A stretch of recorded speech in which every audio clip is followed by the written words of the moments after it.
Good. All right. Well, welcome to this. I think it'll be quite a short presentation. If you just move down, Camilla, through the disclaimer to the introduction. So on Wednesday, we published an RNS setting out a significant increase in Caledonia's reserves and resources at the Blanket mine, which was very good news. But the regulatory environment that we occupy is very complex, which means that the full benefit of this news may not be immediately apparent. So I just wanted to use this brief call to put the news in context and to help shareholders interpret this news more accurately.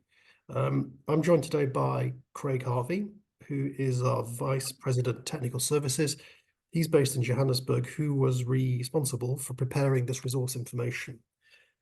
So just by way of background, Caledonia is subject to the regulatory requirements in the USA, Canada, the UK, and Zimbabwe. And for the purposes of this particular announcement, it's the interplay between US and Canadian reporting standards that is relevant. And a large proportion of our shareholders are neither American nor Canadian, and therefore may not actually understand all of the requirements and implications that arise from these regulations. So just by way of background, on Wednesday, we published a document which we refer to as the 20F, which is effectively the US SEC annual report, and it contains an absolutely vast amount of information relating to Caledonia, its performance, its governance, but particularly as part of the 20F, we're also required to publish information about the resource base at all of the properties that we own as at 31st December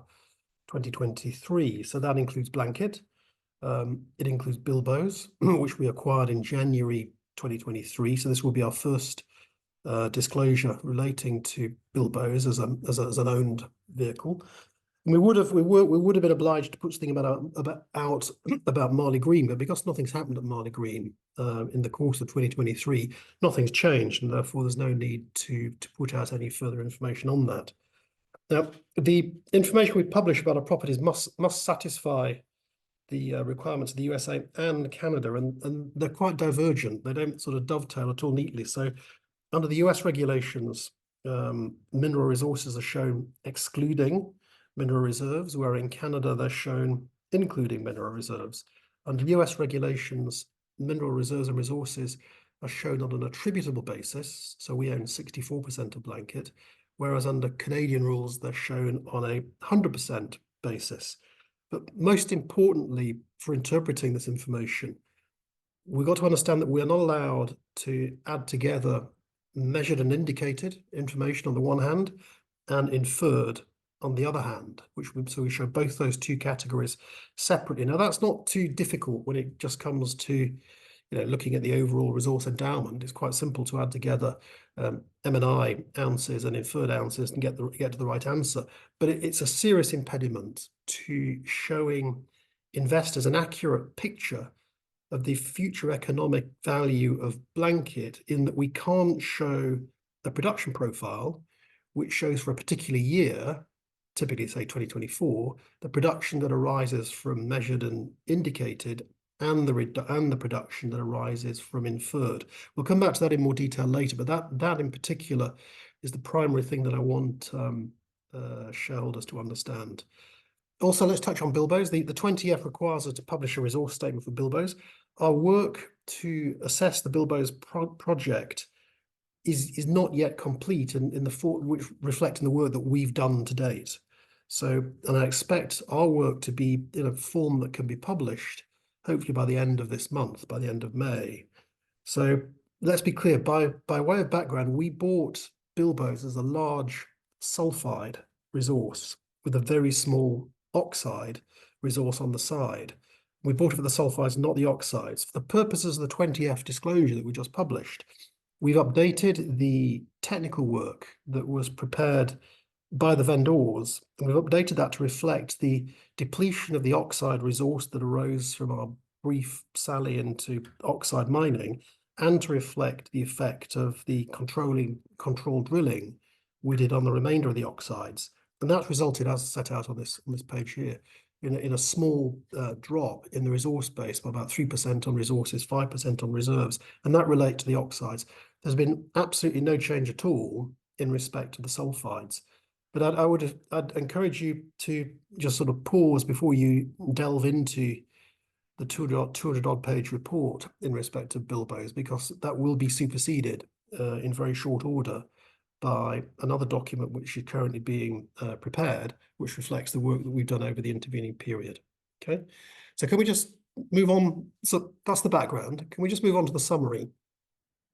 So what you see here is a table which shows the reserves, measured and indicated resources, inferred under the two reporting codes. So the middle column is 1300 SK, which is the US requirement. The right-hand column is the Canadian requirement. And you can see that the revised mineral reserves are on an attributable basis, 519,000 ounces under the US code, 812 under the Canadian code, and that reflects a doubling, 111% increase, 106% increase from what was there previously. The next line shows that measured and indicated resources has increased by 50% under the US code, 63% under the Canadian code, and inferred has gone up by a smaller amount, 26% under both codes. I would point out that the exploration work we've been doing over the course of the last year or so was focused on converting existing inferred resources to a higher level of confidence. So we weren't actually going out with a view to increasing the inferred resource at all, but the fact it did increase is very good news. So I think the following pages set out more detail on each one of those. So I'll ask Craig, first of all, to talk about the exploration program that we've been doing over the last sort of 15, 16 months or so, and then to take you through the tables insofar as they relate to, you know, the more detailed data in respect of each of the codes. So Craig, can I hand over to you? Thanks, Mark. Good afternoon or good morning to everybody wherever you are. So just on the exploration program, on the drilling that's taken place at Blanket, the first line there says restarted drilling. So a bit of history was that while Central Shaft was busy being sunk, so the last 3 or 4 years, there was a big hiatus in the amount of drilling that could actually take place.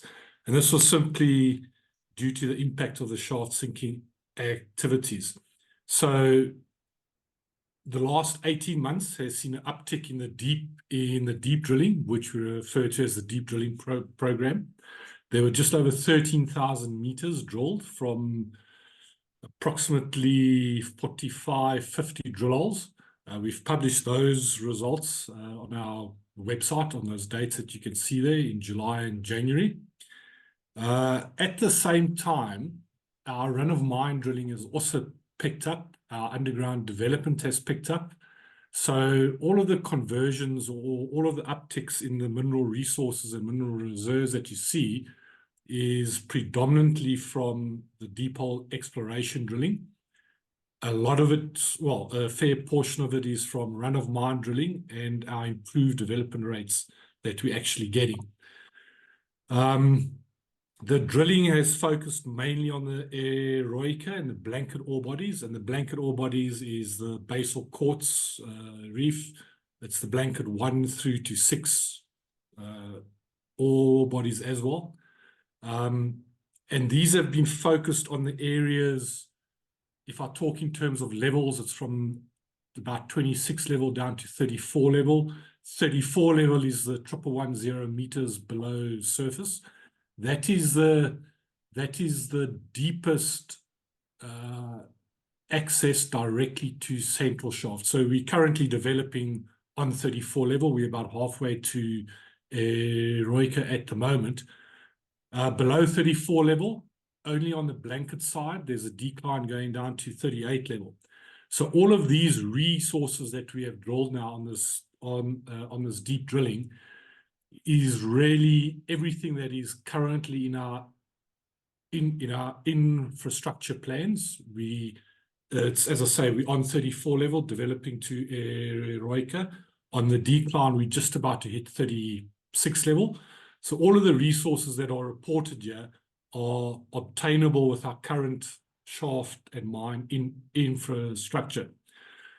We do want to have a look at rejigging our exploration program a bit. I mean, as Mark has said, on our reserves only, proven and probable, which is a conversion of measured and indicated, we have a 10-year life of mine plan. And that 10-year life of mine plan, as per the requirements of all of the various reporting codes, is scheduled, designed. It's basically down on paper. That is the plan that we are going to be following for the next 10 years. Part of the reason why this has also all been able to happen is Caledonia has invested heavily in Blanket in the past 3 years in upgrading and updating their mineral resource management system. So in the past, it was probably about 5 years ago, Blanket was still very much a manual type of mine, lots of paper plans, lots of spotted, colorful plans with various grades on. And that's all fine for a small mine. But once you start upping production, as Blanket has, you need to stay on top of what your drilling results are, what it's doing to your resource, to your ore body. And you've got to be able to plan it out and schedule that out. Just to give you an idea, there are 43 discrete individual domains at Blanket, of which we can be mining any of those 43 at any time. But we need, all of this software to be in. So we've gone with the Deswik suite of mining software. It's very well known across the industry, and we use it currently for our survey sampling and geology controls.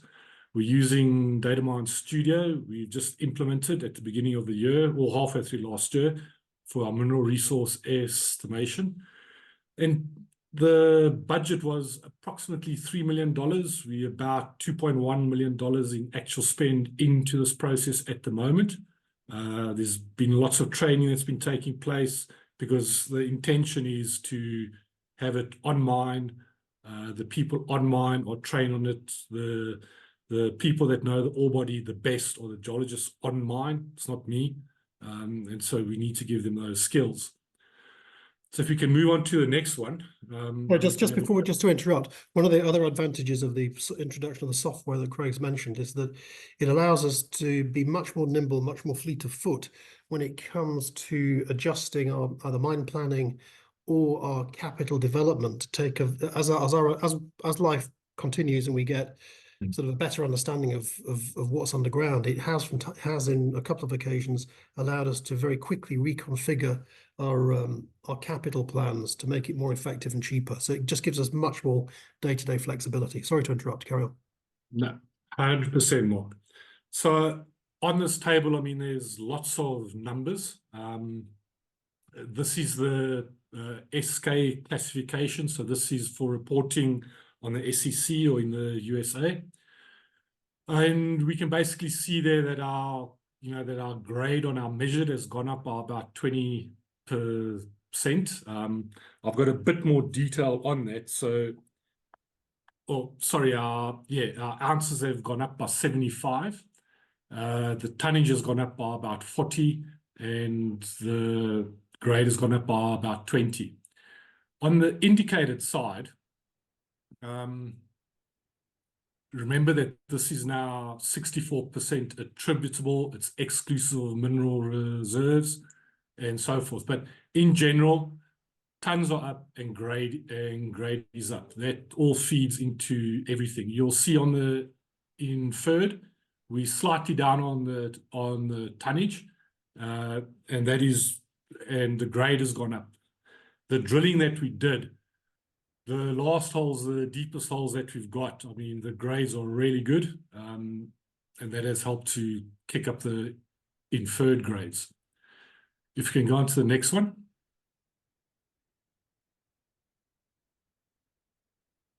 It should be the reserve estimate. Yeah. So on this one, again, it's 64%, so it's not the 100%. It's very much in line with what it has always been. The big difference here, and you can see it very clearly on the NI estimates. The big difference here is that the measured has gone up slightly, and if you understand what the measured is, it's your most accurate, most confident level, and it's typically around your development areas. Now, as I say, the development has picked up, so we've been doing a bit more drilling. We've been doing a lot of on reef or in ore development. So there's been a slight uptick, but it's on the probable reserves that we actually get the biggest increase. You can see there that the tons, 173% up, and that is driven purely by the long hole drilling. So as we have, can I say, peppered the areas below where we were mining, you know, the confidence in those grades and the confidence in the geological continuity of the ore body has increased significantly. And that is the big driver of this resource and reserve uptick. If you can go on to the next one. And as I was saying there, so if you have a look at the measured from the first set of numbers is 22, the last set of numbers is as of now. Craig, just to make it clear, this is now under Canadian reporting, so this is on a 100% basis. Yeah, it's on a 100% basis, and it's inclusive of the mineral reserve as well. So what you can see there is that on the measured, on a tonnage basis, we've increased our tonnage by about 20%, the grade by about 10%. On the indicated again, however, the tonnage is up by 60%, and the grades are good, and the grades have come up by about 18%. On the inferred, as I was saying a bit earlier, it's all about the stats and the geological continuity.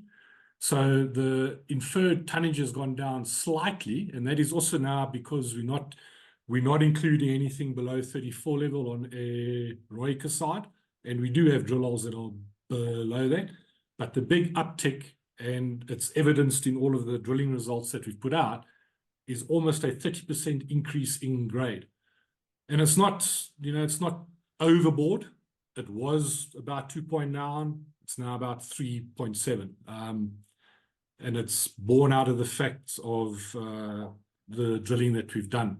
And so all of this, Mark, shall I mention life of mine, or is it on the next one? No, we'll come on to life of mine in a minute. Yeah. Okay, but I mean, I wouldn't underestimate the effect on the economics, project economics of you know, of the increase in grade. I mean, it stands to reason if each ton that you're moving, it costs you $85–90 a ton to move it, and it's got sort of 25% more gold in it. You know, it makes it easy money. Then typically that then flows through into marginally higher recoveries as well. And I think the other thing, sorry, I forgot to mention, when you were the upgrade in the systems has significantly improved the granularity of our understanding of the ore bodies, which again makes it much easier to plan our mining activities in a more sophisticated way, so that we got a better sense as we go mining as to what we're going to expect. Sometimes we've been surprised on the downside. More often we've been surprised on the upside, and you know, it's just nice to have a more accurate feel of, you know, more accurate handle as to what we're going to go mining. Is that the end? Is the next slide? Just move on. Yeah, right. So this frankly is where it all gets a bit disappointing, really. What you've got here is a graph which is figure 50 from the technical report, and that shows the green bit is the tons, the measured tons, annual production. The yellow bit is the tons that we get from indicated, and then the black dotted line shows the grade. And you can see that looking at 2024, this tells us that we're going to be doing about 420,000 tons of measured, another nearly about 180,000 tons of indicated. And on that basis, you know, we'll be moving 600,000 tons of ore. you know, at a grade of whatever it is, a grade of sort of 3 and a bit, nearly 3.5. But in reality, every day we go mining inferred resource. And so in 2024, the actual production will be closer to 800,000 ounces of 800 tons, sorry, 800,000 tons of ore, you know, giving a much higher sort of total number of ounce production. To 2025, the gap is still there. It's slightly smaller. And so the gap is a bit smaller, 2025, 26, 27, 28. But then 29 onwards, there's a big gap in that we're expecting to produce, to mine about 800,000 tons a year. And clearly, because we're only able to show a life of mine that covers measured and indicated, this thing falls off a cliff in 2034, whereas in reality, we know that we'll be continuing mining until 2041. And to compound the frustration, if you look at Note 18 to the annual financial statements, right at the back of the annual financial statements, page 56, you will see that as part of our discussion of impairment at Blanket, we didn't impair Blanket because we were working on management estimates for a life of mine out to 2041 with production anything between 77,800 ounces to 81,400 ounces a year at a grade of 3.1 to 3.3 grams a ton. Now, all that still stays the same, except that actually based on the information that we just published earlier on this week, that grade isn't sort of 3.1 to 3.3, it's actually quite a bit higher. So if you put all of that together, that means that if you base an evaluation of the mine based on what you can see here in this graph, you're missing about 800,000 ounces of gold produced in terms of what you see here, 2024 to 2034, and then another 600,000 ounces from 2035 to 2041. I think that's the message that we are trying to get across, is that, whilst this is great news, higher confidence levels, more ounces, higher grade, the economic analysis that we're obliged to make doesn't tell the whole story. I think there's a couple of other things I'd mention as well, is that when I was talking about our disclosure obligations under the 20F, we just need to talk about Motapa. We don't disclose anything from Motapa because Motapa doesn't have a resource. We are actually just about to start drilling at Motapa, but the reason there's nothing in the 20F about Motapa is because there is no resource at this stage. So look, I think that's all we've got to say. In conclusion, I'd say that the news is unequivocally good. It underpins the long-term opportunity for Blanket to continue producing profitably out to 2041 and beyond. And a slightly higher grade, I think, provides what I'd call a following wind to the economics of the project. So, and the other question I would actually like, Craig, if you can sometime dig it out, is maybe try and identify what the discovery cost per ounce is. Clearly we've got the increased ounces. How much do we spend to get there? I'd just like to know how cheap that is. So look, that's all I've got to say. We can open it to questions. I can see one.